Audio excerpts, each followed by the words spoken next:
Hello, welcome back to the channel. It's me, Emmy the Cat Lady, and you join me here. It's a very bright sign, that one. We're here at Arlington North Station, so continuing our tour of the DC ruins. It's quite a big fancy station, so we've just come through from where we were in Georgetown at Foggy Bottom, and we've arrived here, so I wanted to come through this station for an important reason related to what we're going to talk about today. So we're talking about the Arlington Cemetery area, and there's a couple of very interesting locations to be found here. The cemetery itself is the largest in the US, and it was first established during the Civil War. It's currently managed by the US Army. It has a tomb of the unknown soldier, which is where an unidentified soldier from World War I is buried, and was later joined by another unknown soldier from World War II and one from the Korean War as well. Both UK and France have similar memorials from World War I, and there's also the Menin Gate in Ypres in Belgium, which is a place that I've visited on school trips back in the day, where it has the names of all the missing from World War I, so all the soldiers that were never found or never identified. All their names are actually listed in the Menin Gate, and they do have a last post ceremony every night at 8 o'clock or 8:30 sometime. So the cemetery here is obviously, it's got a very interesting and important historical landmark. So the first place we're going to discuss is Arlington House, which is a mansion that's located within the cemetery. The real life one is historically the home of the Custis family prior to the Civil War, and later famed for being the home of Robert E. Lee, who was a major figure in the Confederate States Army during the Civil War. So in Fallout 3, this place is home to a notorious raider by the name of Junder's Plunkett. So if you have the Lawbringer perk, which I am pretty sure I do, I should have checked that. I'm pretty sure I do actually on this character. Yeah, I have got the Lawbringer perk. So you'll find this dead regulator here on the steps, who has a regulator duster, but we've got a bounty notice for Junder's Plunkett, so this is the guy that we're interested in. So he's pretty notorious, so all good men and women seeking lawful bounties in the Capital Waste, let it be known that the murderous person known as Junder's Plunkett, of fair complexion, average height and missing one good eyeball, is offered for bounty, either dead or alive, in the sum of 1,000 caps, or similar compensation of expended equipment and or medical expense. Junder's Plunkett was last seen committing theft and murder in the township of Canterbury Commons. The apprehending person should exercise special caution, as the bountied personage is noted for an uncommon aptitude with small concealable blades. So it's a very formally written little note there, but that's who we are looking for. So we can head up the stairs and we can get a look. So there is also a big radioactive crater right there. There's a couple of raiders kicking about, but they don't actually respawn after you kill them. So not usually too much of a concern, really. And yeah, you can see the Valkyrie statue, and oh, there's the other raider. Here's you, goodbye. Yeah, so there's a fountain here and the Valkyrie statue and things. So it's well designed. It does look quite different, I think, from how it looks in real life. But we can make our way up the road here. And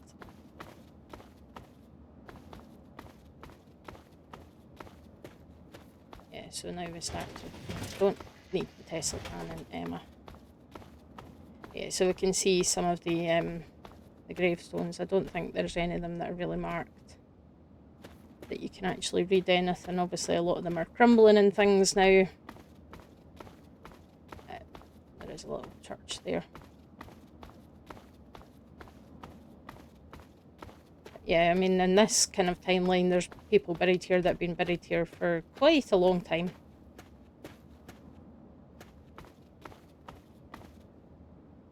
There's a big kind of memorial thing here.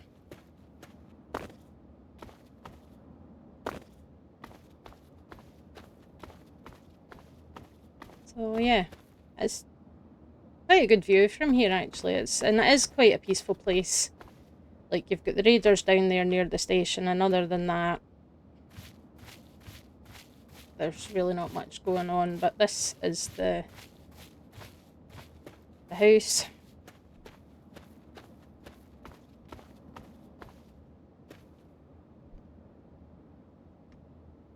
Oh, that's nice there. So, yeah, we can head inside.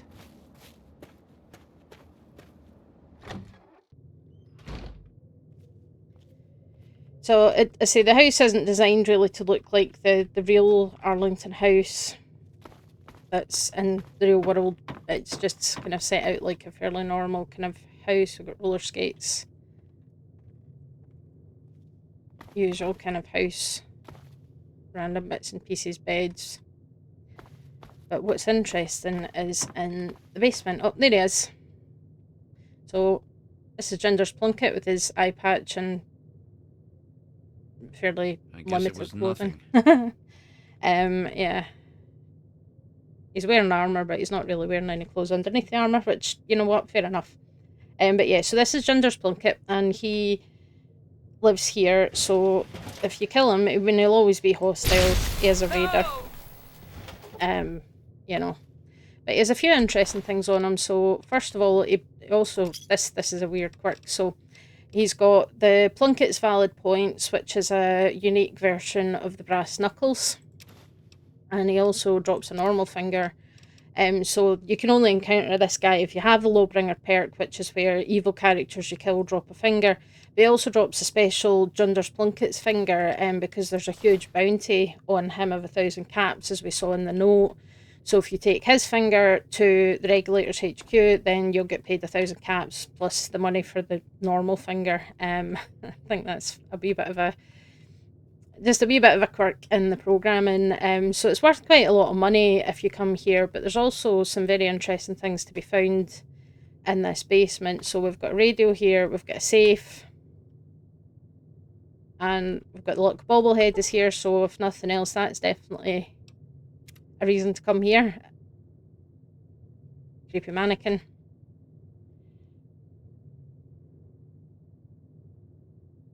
And there is also a big book of science and a bottle cap mine, because there's a workbench, and you'll pretty much always find a workbench, bottle cap mine on the workbench. There should also be a big book of science somewhere.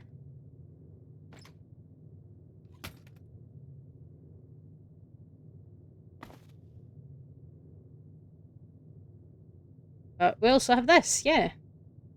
So this guy has built a shrine to Abraham Lincoln. And it's been covered up, but I believe this image, there's kind of the end of his inaugural speech is included in this image. But yes, we've got some flowers, we've got some wine, and a knife. But yeah, so this guy worships Abe Lincoln for some reason. Fair enough, as I guess he's kind of one of the most well-known historical presidents of the US, so not a huge surprise. But I cannot remember for the life of me where this big book of science is gone, unless it's in the safe. But thought it was just sitting on the shelf. Unless it's upstairs. Or it could have fallen through the floor. That's entirely possible. That, you know, does tend to happen regularly in this game, where sometimes things just kind of fall through the floor and I guess end up in the back rooms or something. I don't know. I'm not seeing it, but there is supposed to be a big book of science here, according to the wiki. So maybe I'm just not noticing it.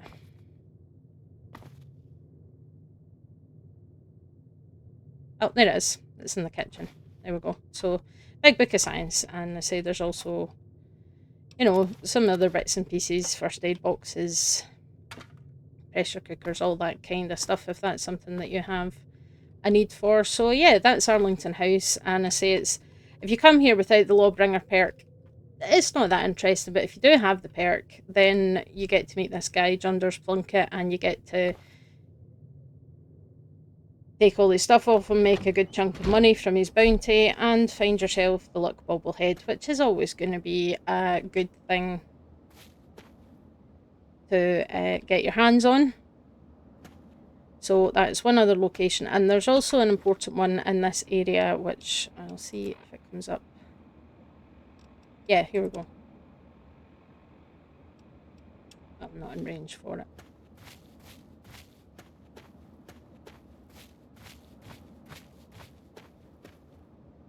I'm trying to remember. Yeah, that's where we're going. So yeah, Mama Dolce's is the next place that we're going to go to. If you have heard of it or not heard of it, it's one of the sort of side locations that's maybe a little bit better known than some of them. But I think it's a very interesting place to visit. So if you haven't visited Mama Dolce's, then I would strongly recommend it, and we'll get into the reasons why when we get there. But once you get closer to it, you should get a pop-up that a radio broadcast is kicked in.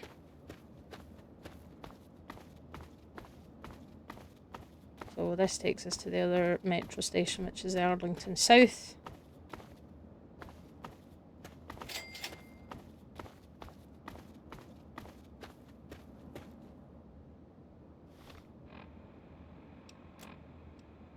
All peace-loving peoples must join together to stop the war of aggression being waged by the Wall Street Gang. Your boys are dying on the Alaska front, and all for nothing. Bring them home before it's too late. The gang of Wall Street fat cats and their Washington warmonger puppets have plunged the world into war to line their own...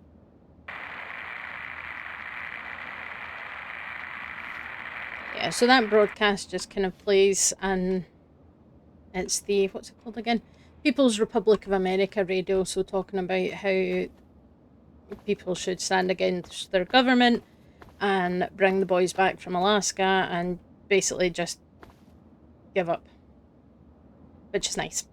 So, yeah, so this is Mama Dolce's, and despite the name, this place was a front for Chinese intelligence and espionage, so you can pick up that propaganda radio signal, and it was run as a factory for processed food, where apparently the sweet and sour stroganoff frozen dinner was especially popular among young people. I like stroganoff and I like sweet and sour, but I don't really feel like the combination would be all that tasty, but who knows. So there's a few things worth collecting here. It's worth coming here for the skill books alone, and I'm not joking. So we'll grab one of them while we're out here. So north of the food distribution entrance, which I think is this one. Caught on there. So yeah, we want to look north of here, behind some barrels. There should be a dead wastelander. Yep, there he is. And Tales of Junktown Jerky Vendor. So that is skill book number 1. So inside here, you're going to find a few Chinese remnants. They are ghouls, but they're not feral. They're just hostile. So let's head inside.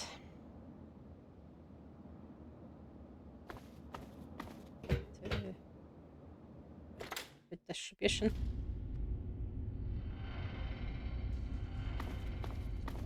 Yep, that's a dead end.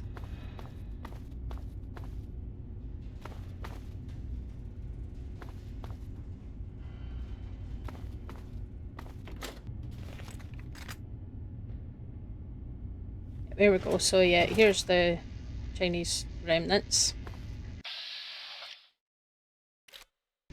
So you can see they are ghouls, but they're using guns and things, so they're not feral, just hostile.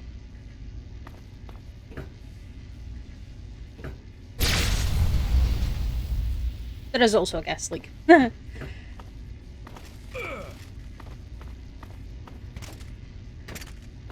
there is one particular officer that I'm really interested in getting my hands on, and that is the captain. That you? Nope, you're just a soldier.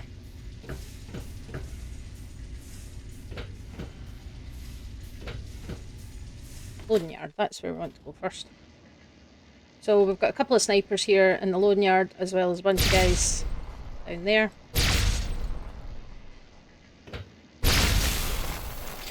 You want to find this guy because he has one of the other, another skill book, as well as a sniper rifle if you want one. So we've got a copy of Chinese Army Spec Ops Training Manual and a bunch of really good ammo.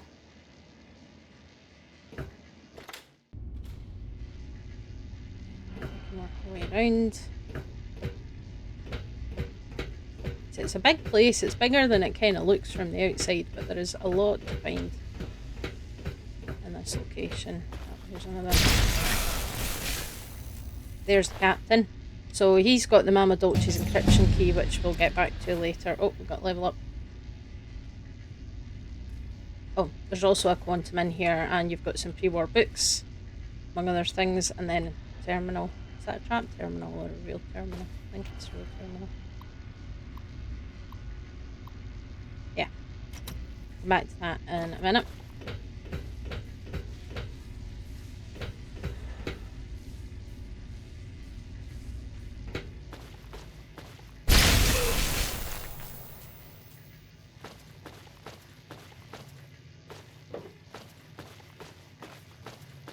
Should take us out to the other side of the loading yard. Hello, goodbye. So this guy, oh, there we go. Level up. Yeah, it's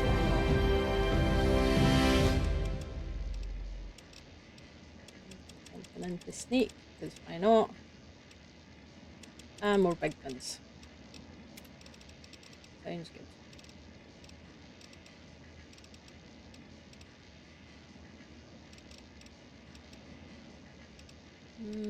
Silent running. That'll do. So yep, we've got another copy of Guns and Bullets, and there is a second copy.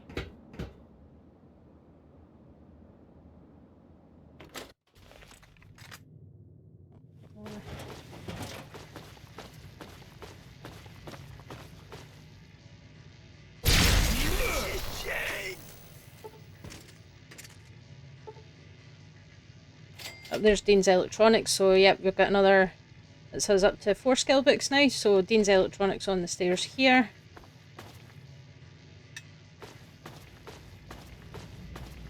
And then bathroom somewhere. Yep, there we go. Second copy of Guns and Bullets in the bathroom. So that's 5 of the 6 skill books that are in this one location.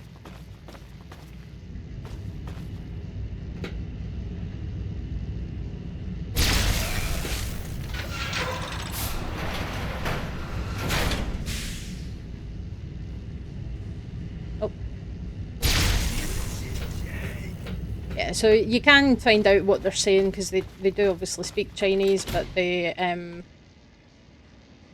subtitles are in English. So yeah, quite a big area to explore, and there's lots of other stuff that you can find in here. There's 3 stealth boys to be found.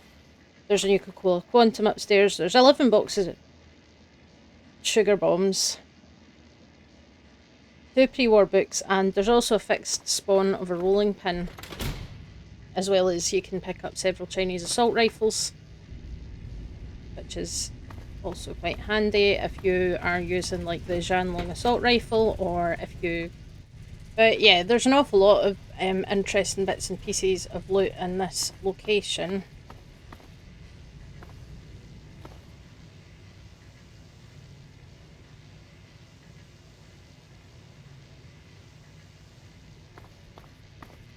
Awful lot of bottles of alcohol, considering that this is a workplace. Yep, there's Quantum, and then the terminals. We'll have a look at this first. So, an all-American business. So resource levels, this is kind of funny. So we've got self-diagnostic reporting log, low gelatin levels, printer marketing, low yellow 21B levels, building temp, no reading, check equipment, flavour inject 8, report low yield, low yellow 21B levels, so printer ink and food additive, same stuff. It's interesting. And then yeah, what I'd mentioned earlier about the sweet and sour stroganoff frozen dinner, which just sounds, it does not sound nice.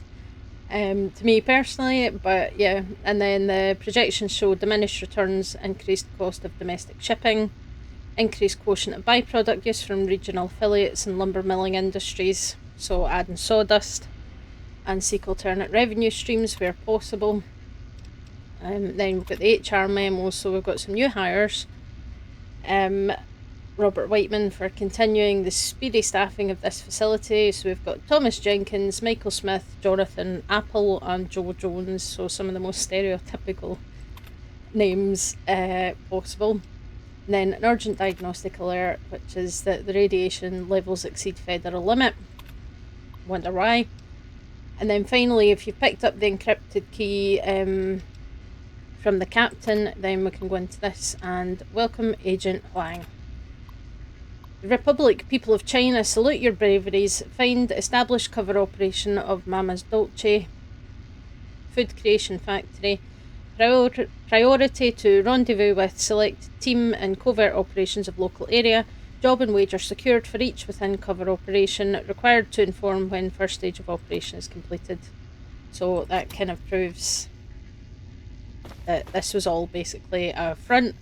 So they were making and selling food and distributing it because it would obviously help fund everything that they were doing here while they were attempting to maintain the facade of being a legitimate business, which is fair enough. Then yeah, there's a couple of holes in the floor. Say there's lots of stuff dotted about, but I think we want to go. Yeah, Geronimo. Don't do that in one go if you don't have God mode on. It's a trip hazard, yeah, you're not kidding. And yeah, you can see if you look at all the clocks, they are stopped at just after 10:15, because that's when the bombs fell. But yeah, if we go down here and we can hop over this desk, there's the final skill book that's in here, tumblers today, as well as the skeleton and 2 saves that presumably said skeleton was trying to get access to and unfortunately did not survive the process. So that's 6 skill books in total, plus there's at least 11 boxes of sugar bombs. You've got stealth boys, you've got Nuka-Cola Quantum, and there's also, you can pick up quite a lot of Chinese assault rifles off of all the remnant soldiers in here as well. So again, really useful if you're using the Zhanlong assault rifle, or there's, I think, a guy in Paradise Falls that you can sell them to as well. If you want to make yourself a wee bit extra cash on the side, then that's also an option for you. So really interesting area to explore, and I think, you know, it's worth a visit for the loot, but it's also very interesting from a story point of view, because it shows just how deep the Chinese forces had got into the US when it came to, you know, espionage and all the rest of it.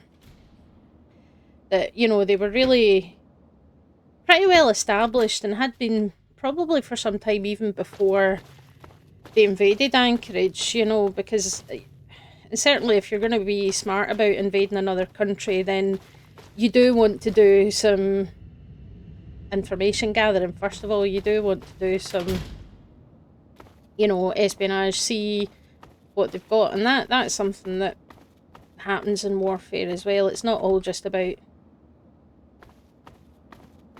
boots on the ground and who's got the biggest guns or whatever. There is an aspect of it where having intelligence of your enemy's movements and what kind of weaponry they've got, what kind of resources they've got, can make a big difference to I don't know how to get out of here.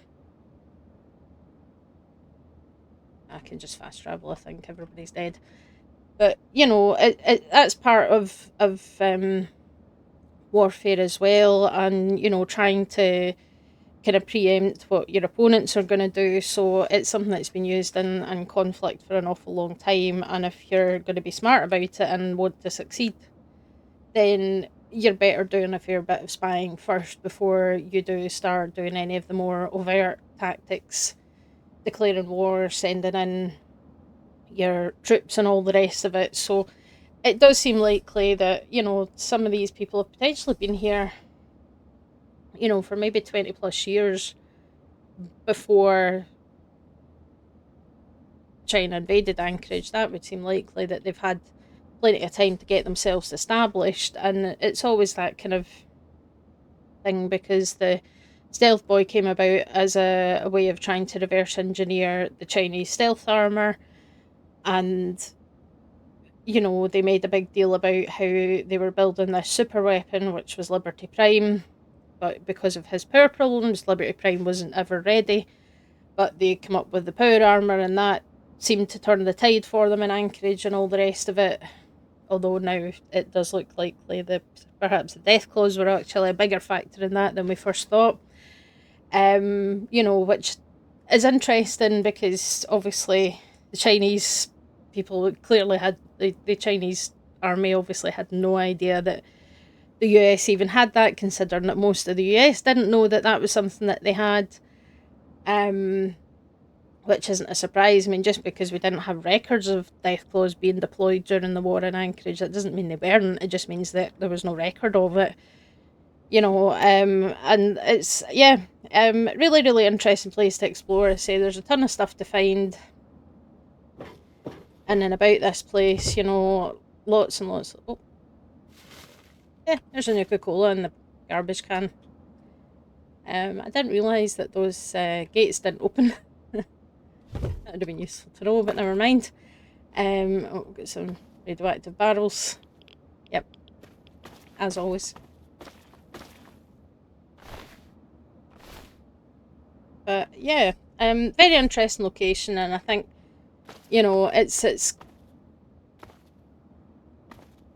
definitely worth a visit. If nothing else, that we've just acquired 7 skill books plus the luck bobblehead in half an hour. That is not too bad. That's not too bad. So yeah, I've got 3. I should really be using these, even though my science is probably maxed. I have so many skill books in this. Pragmatic, Guns and Bullets, Lying Congressional Style, Pugilism Illustrated, Tumblers Today. Yeah. I mean, that's one thing. It's actually, if you explore thoroughly, it's really quite easy to max out literally all of your skills. Because there's so many skill books kicking about in the game, and I say Mama Dolce's has 6 for you to find in the immediate area, which is pretty bonkers. So if nothing else, it's worth your time for that. But it's also quite a fun place to explore and get lost in, which I have done a couple of times over the course of this video, but here we are. So that's the Arlington Cemetery area of DC covered. So the map gets a bit wacky between all the kind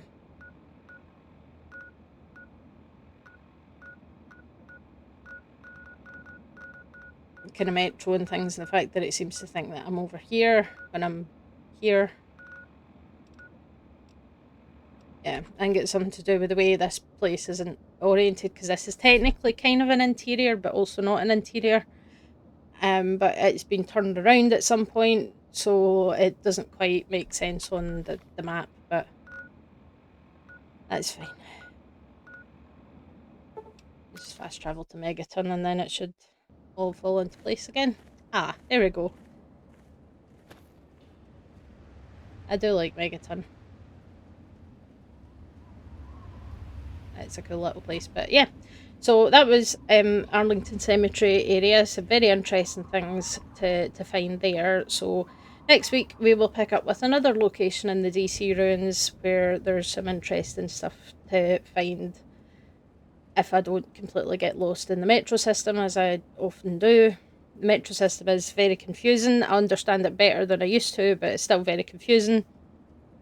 But we will pick up with that, and then on Saturday we are going to be taking a look at some of the kind of bigger picture ecology of the wasteland and how things kind of fit together in a way.